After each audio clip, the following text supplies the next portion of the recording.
Ladies and gentlemen, and welcome back to Fantasy Football, and welcome to my video. In today's video, I want to sit down with you guys and look at some of the best transfer options for Game Week 2. So yesterday's video, I looked at how well my team performed in Game Week 1 and what my plans were for Game Week 2. And yeah, you guys absolutely smashed it. It's hit over 400 likes. That's incredible. I just want to say thank you so much. I even recorded it really late and I had no light as well. But yeah, I just thought, let me just record something for you guys, and see how well my team did.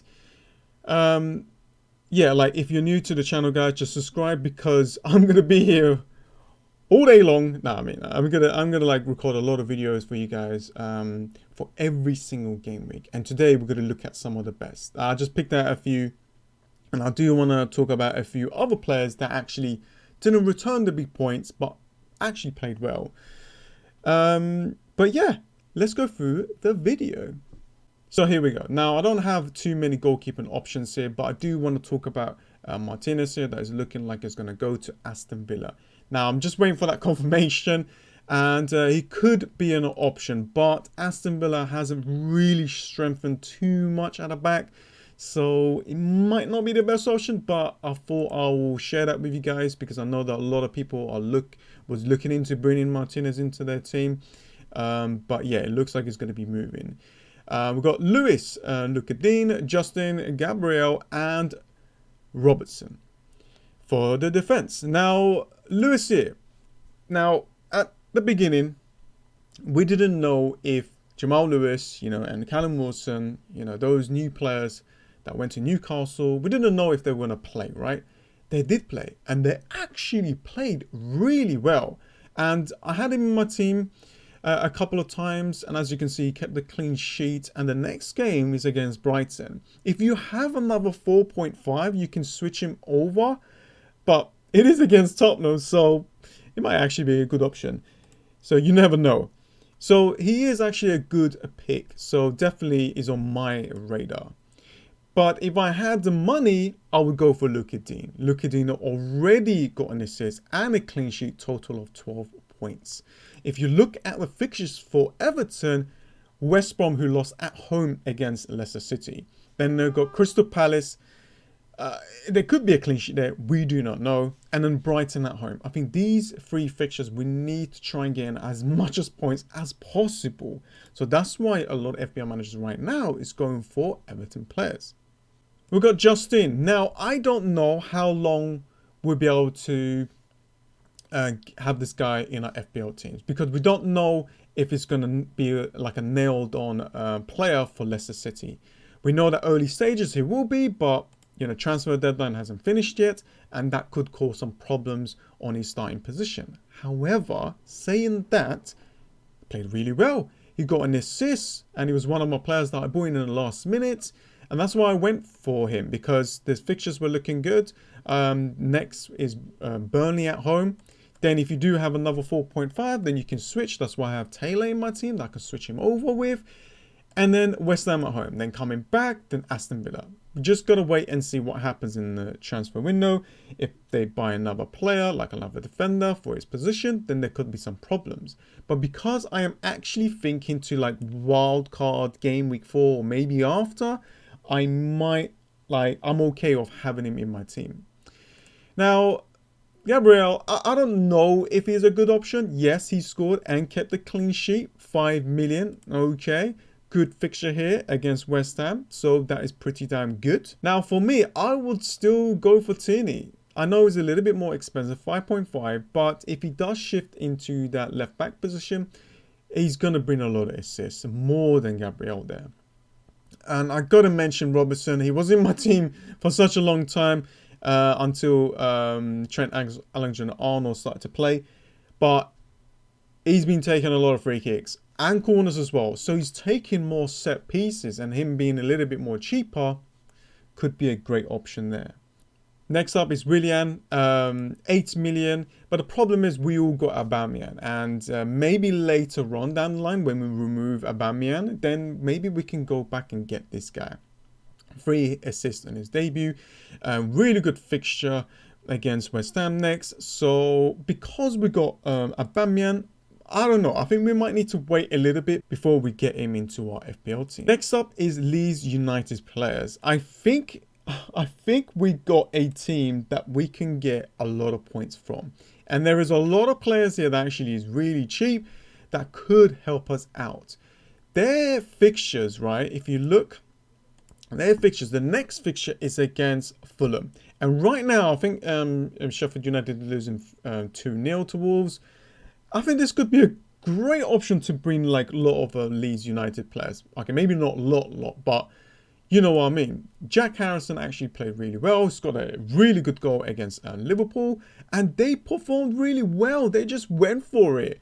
I don't know about their defense, but their midfielders is looking really good. So I think against Fulham, good options. So if you do need that cheap 5 or 5 million player, or maybe one of the other Leeds United players, could be the way to go. Now, James Rodriguez, player that hasn't bought any returns, but he actually played really well. I think, what, 5? Let me just have a quick look. Now, just quickly checking his stats. He had 5 key passes, more than Salah, Mane, and like any other player. I think the other player is actually a West Ham player. But that's good. And these fixtures are really good for Everton to get a lot of points from. I got Dele Alli.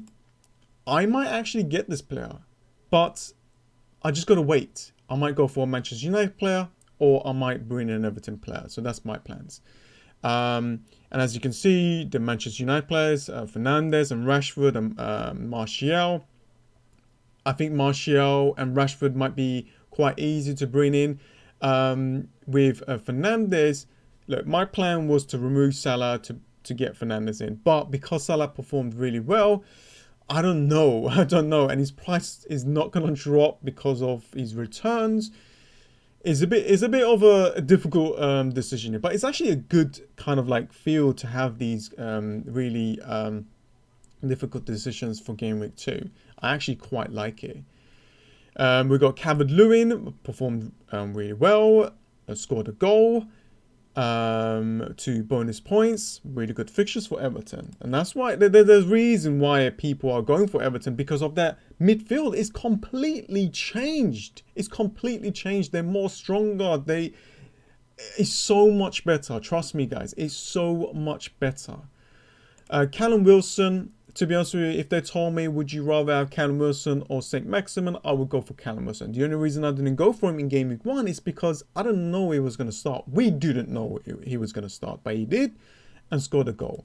And against Brighton, then against Tottenham, then Burnley at home. I always look at the next 3 fixtures. So yeah, that was some of the players that I wanted to mention. There is a player that did not return but played really well, and his stats were really good. The player that I wanted to mention that did not return but actually got really good stats is Richarlison. 7 shots, right? 7 shots, and as you can see here, 1 shot on target, okay, and 5 shots in the box. And as you can see, big chances. That's 2 big chances for Richarlison.